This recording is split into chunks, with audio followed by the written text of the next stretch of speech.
Here I was, this science guy with an engineering degree thinking vaccines are proven science and they're great. And, in theory, they could work, but to realize how they're co-opted and how it's all become very corrupt and dirty and all these, I just couldn't believe he was reciting these facts to me. And when you lay them out, it's just hard to imagine that someone like Gates or Fauci, or like you said, the director of the WHO, or even the CDC have financial interests in the same vaccines they are potentially mandating us to take. Again, it's so hard to believe. And again, most people just don't believe it. And they throw the anti-vaxxer at you, which, it just works so well. They got that word down, that and the denier word. Anti-vax, all these labels. They've already thrown that in the articles today at you and I guess us, in concert. But it's just like, and I must say, it's a word that they've co-opted very well because. Let's clarify that point, Brian. Let's do that. Real clear here. So I am not an anti-vaxxer. I'm having a lot of doctors as friends. I have a lot of reverence for medicine, in Western medicine. I have had knee replacements. I have, left surgeries grateful for the invention of medicine. And I also understand that in our harsh environment and our toxic world, the more we pollute it, the more things like vaccines, the more needed they may be. And the concept itself of having a medicine that can strengthen our body to be able to endure our toxic environment is a noble thing.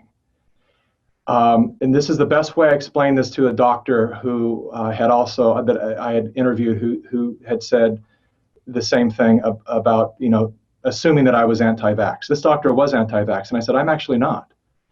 And I explained it this way. I said, we're talking about, both of us being fathers, and I said, how much fast food do your children eat? He had young children. And he said, oh, none, really. I said, why is that? He said, why don't my kids eat fast food? He said, well, it's not food, for one thing, and their growing bodies need real food. Simple as that. It's just packed with chemicals and harmful things. And I said, well, my kids don't eat fast food either. And does that make me anti-food? And he said, oh, I get it. He said, okay, good point. It's you can stand in the knowing that the majority of fast food isn't real food. And you can resist that without being labeled anything except for smart, because you understand that real food is important to fuel the body with. Same with vaccines and medicine. If these things are toxic and they still contain toxic chemicals, and if these things are not, it's the collateral damage of most vaccines that's the issue. Another metaphor that was used with another well-known doctor that I talked with, and I asked every single doctor, I said, have you seen Plandemic 1? Yes. Is there anything, and I just want to know what you disagree with, not that you agree with, that you disagree with. I really want to know, because if there's something I need to go out in the world and correct, I want to do that. Because I'm not a doctor, I'm not an expert in this field, and I need to take responsibility for a message that I put out in the world.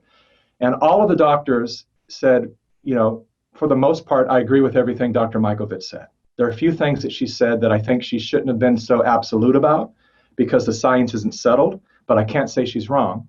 And one doctor said, I think you'd be very hard pressed at her to prove her statement that no RNA vaccines fully work.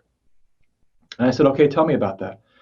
And he said, well, there are a lot of vaccines, or he said, there are a few vaccines that actually do work for what they're intended for. And I said, okay, well, name those. And he started to name them. And I said, yeah, but doesn't that one have major side effects? Isn't there? Oh, they all do. And I said, well, so am I hearing you correctly in that if I break my toe and then I cut off my foot, I've solved the broken toe? And he said, yeah. He said, so it works because you've solved the broken toe, but now you have a foot problem. And I said, so can we really say that works? I know that there's always a risk with medicine, but shouldn't we all take a stand for making sure that there's at least less collateral damage? And the majority of the collateral damage that most vaccines cause is a damage to our natural immune system. And I believe personally, this is my statement, me going out on a limb here to say that I think that's part of the agenda for some people. Because the weaker our immune systems are, the more we need synthetic medicines. The more we understand the resilience and the brilliance of our own bodies, and we return to respecting this intelligence that we call nature, and understand that we're actually designed to endure the ever expanding evolution of our environment, whether that be good or bad. Our bodies will adapt in the same way that that species have adapted to grow webs on their toes and fingers to live in water. Like, we will adapt to anything. But if we're constantly telling our immune system that we don't need it, that we have this thing that we ingest that does the work for it, the immune system then takes a vacation. And then we are in serious trouble moving forward. Then we need vaccines for everything, because now our immune system has just gone to Mexico. And so we really need to take a deeper look at that game that's being played that weakens our immune system, and come back into understanding and asking questions like, why, and perhaps you've heard this and I haven't, so you can help me with this. All of our pandemic health experts, out of all of them that have gone to the podium to speak, I have not heard one of them tell us any of the multiple, infinite ways to strengthen our natural immune system. I haven't heard them talk about the importance of exercise, only to limit exercise. I haven't heard them talk about, the vitamins, minerals, the importance of sunlight, vitamin D, organic food, beyond organic food, real food, grown from the earth. I haven't heard them say any of this. It's been almost an opposite protocol that has been pushed at us, which makes me very suspicious of these people. Because you would think the 101, the first thing that these intelligent doctors who have gone to school for a decade or plus would come out and say, first of all, people, here are the steps that you must do if you're going to be in quarantine to stay healthy and to beat this thing. But instead, we're trapped into our homes, watching fear porn 24/7, which is scientifically proven to lower our immune system, the stress that it causes. So we're being given this prescription that is the antithesis of what we need to hear right now. So if you've heard them say anything that I've missed, I'd love to hear it.